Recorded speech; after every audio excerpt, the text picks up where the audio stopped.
किसी दी ब्रह्मांड को हम नहीं जानते, लेकिन ऐसा क्यों है? आज हम आपको ब्रह्मांड के बारे में बताएंगे।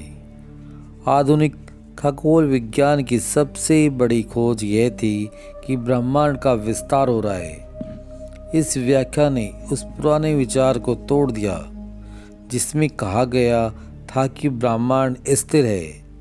आधुनिक खगोल शास्त्र में सबसे अहम खोज 1930 में हुई थी। अमेरिकी खगोलविद एडविन हबल ने पहली बार वैज्ञानिक व्याख्या के साथ यह बताया था कि ब्रह्मांड का विस्तार हो रहा है। उन्होंने अपने पर्यवेक्षण में यह पाया कि हमसे काफ़ी दूर आकाशगंगाएं समय के साथ साथ गतिशील है। इस व्याख्या ने पुराने विचार को तोड़ दिया जिसमें कहा गया था कि ब्रह्मांड स्थिर है। ब्रह्मांड विस्तार की गणितीय संरचना सबसे पहले रूस के वैज्ञानिक अलेक्जेंडर फ्रेडमैन ने 1924 में दी थी। वहीं ब्रह्मांड के विस्तार संबंधी नियम का विचार सूत्र पहली बार 1927 में बेल्जियम कैथोलिक पादरी जॉर्ज लेमेत्रे ने पेश किया था। इसीलिए ब्रह्मांड संबंधी निबंध को हबल व लेमेत्रे के नाम से भी जाना जाता है। लेमेत्रे ने यह महसूस किया था कि ब्रह्मांड सिर्फ युग में ही नहीं विस्तृत हो रहा है, बल्कि इसका विस्तार हमेशा से हुआ है। ऐसे में ब्रह्मांड का जन्म एक प्रचलित परमाणु अथवा एक ब्रह्मांडीय अंडे के विस्फोट से हुआ है, और जिसके कारण आकाशगंगाओं और तारे का उदय हुआ था। उन्होंने बताया कि इस सोच के बाद ही लेमेत्रे ने ब्रह्मांड के प्रारंभ के नतीजे पर पहुंचे, जिससे हम आज महाविस्फोट बिग बैंग सिद्धांत के नाम से जानते हैं। बिग बैंग नाम का पहली बार इस्तेमाल ब्रिटेन के भौतिकविद फ्रेड होपल ने किया था। 1949 में एक रेडियो कार्यक्रम के दौरान फ्रेड ने इस नाम का इस्तेमाल तिरस्कार के भाव से किया था। वह इस सिद्धांत से सहमत नहीं थे। बहरहाल भौतिकविदों ने बिग बैंग सिद्धांत का निर्माण किया और उसका सार निकाला कि वह स्थान से ब्रह्मांड का विस्तार शुरू हुआ है। इस बिंदु को सिंगुलैरिटी कहते हैं, जहाँ पर घनत्व और गुरुत्व दोनों अनंत है। मित्रा कहते हैं कि हालांकि बिग बैंग यानी महाविस्फोट सामान्य नजर आने वाले विस्फोट से अलग है। यह किसी एक बिंदु पर नहीं है, बल्कि ब्रह्मांड की हर जगह ही एक बिंदु थी। सभी जगह एक साथ विस्फोट हुआ था। इसके छोटे कण किसी बाहरी क्षेत्र में छितरे हुए नहीं थे या किसी कमरे में एक बिंदु पर हुए विस्फोट जैसा नहीं था। बिग बैंग के एक सेकंड के पहले अंश में ही ब्रह्मांड का विस्तार असाधारण दर से हुआ। आश्चर्य से भर देने वाले बेहद छोटे से पल में ब्रह्मांड परमाणु के नाभिक से शुरू होकर रेत के कण के आकार तक पहुंचा। यह प्रक्रिया कॉस्मिक इन्फ्लेक्शन थी।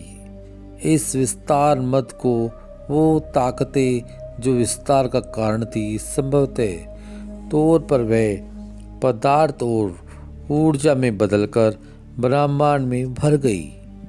याद रखिए, इन्फ्लेक्शन ही वह कारण है जिससे ब्रह्मांड और सीएमबी सभी दिशाओं में एक समान है। शुरुआती अवस्था में ब्रह्मांड बेहद गर्म, सघन और उपपृष्ठ था। वे कण थे जैसे प्रोटॉन, न्यूट्रॉन व इलेक्ट्रॉन से बना था।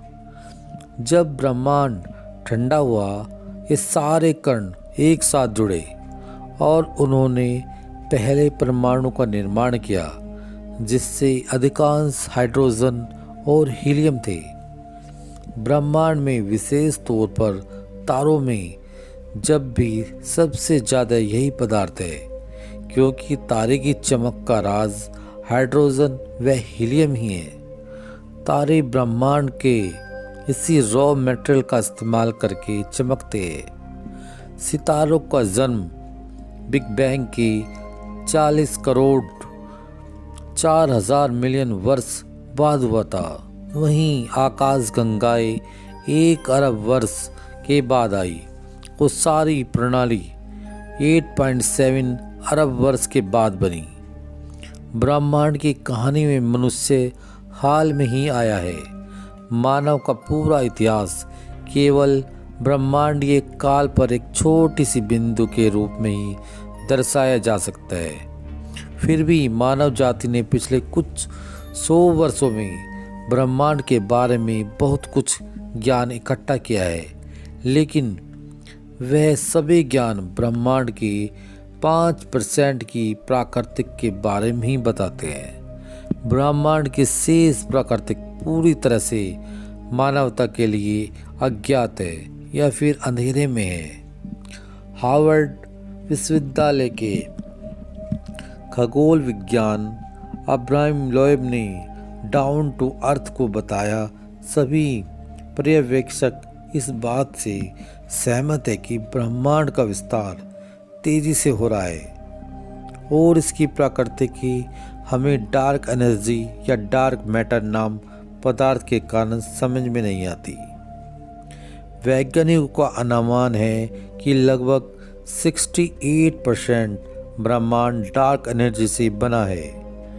अल्बर्ट आइंस्टीन का यह मत था कि ब्रह्मांड स्थिर है, यह न कि विस्तृत हो रहा है न ही सिकुड़ रहा है। वे एक कॉस्मोलॉजिकल कंसेप्ट के साथ आए थे जिसमें वैक्यूम की ऊर्जा के रूप में वर्णित किया गया था।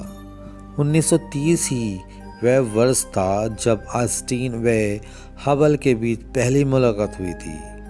वहीं आइंस्टीन ने यह स्वीकार किया कि कॉस्मोलॉजिकल कंसेप्ट उनकी सबसे बड़ी भूल थी। ब्रह्मांड विस्तार की बात तो उन्होंने बाद में स्वीकारा। वहीं कुछ वैज्ञानिक का मानना है कि डार्क एनर्जी व कॉस्मोलॉजिकल कंसेप्ट एक ही इकाई के दो अलग अलग भाव है। आकाश गंगाओं के समूह की गति और पूरे ब्रह्मांड की संरचना को वृत्त पैमाने पर समझने के लिए डार्क मैटर और गुरुत्वाकर्षण बेहद प्रभाव जरूरी है, जबकि छोटे पैमाने पर यानी पृथ्वी या किसी भी सार्थक तरीके से मनुष्य की उत्पत्ति और विकास की गति को प्रभावित करने के लिए डार्क मैटर का गुरुत्वाकर्षण प्रभाव बेहद कम है। अब्राहम लोएब ने कहा कि ब्रह्मांड के विस्तार की दर संबंधी CMB की माप और ADM रेस की माप विसंगति कई भौतिक की ओर इशारा कर रही है। बिग बैंग के 4 लाख वर्ष बाद पैदा हुई CMB से लेकर आज तक की समय अवधि के बीच यदि डार्क मैटर और डार्क एनर्जी का कोई अप्रत्यक्ष व्यवहार है तो हम इस बारे में अभी तक नहीं जानते। वहीं दूसरी तरफ आभास मित्रा और ब्रह्मांड के विस्तार वाले बिग बैंग सिद्धांत को नकारते हैं। उनका कहना है कि बिग बैंग मॉडल की बुनियाद ठीक नहीं है, क्योंकि बीते 2 दशक से हमें ऐसा कोई सबूत नहीं मिला जिससे कहा जा सके कि डार्क एनर्जी नाम की कोई चीज़ है। वहीं दूसरा कारण है कि डार्क मैटर को लेकर हमारे पास कोई सबूत नहीं है। तीसरी बात यह है हो सकता है कि ये दोनों न मौजूद हो। कॉस्मिक इन्फ्लेक्शन के तहत ब्रह्मांड की एक रूपता में कई बड़े टूट मौजूद है। दरअसल ब्रह्मांड की शुरुआत के लिए बिग बैंग का समर्थन करने वाले वैज्ञानिक इन्फ्लेक्शन नाभिक से रेत के कण के आकार का शुरुआती ब्रह्मांड को मानते हैं। जो वैज्ञानिकों का मानना है कि यदि वृत्त पैमाने पर ब्रह्मांड को देखा जाए तो इसकी एक रूपता टूटी हुई नहीं है। जहाँ भी एक रूपता टूटी हुई प्रतीत होती है वह नकारने योग्य है।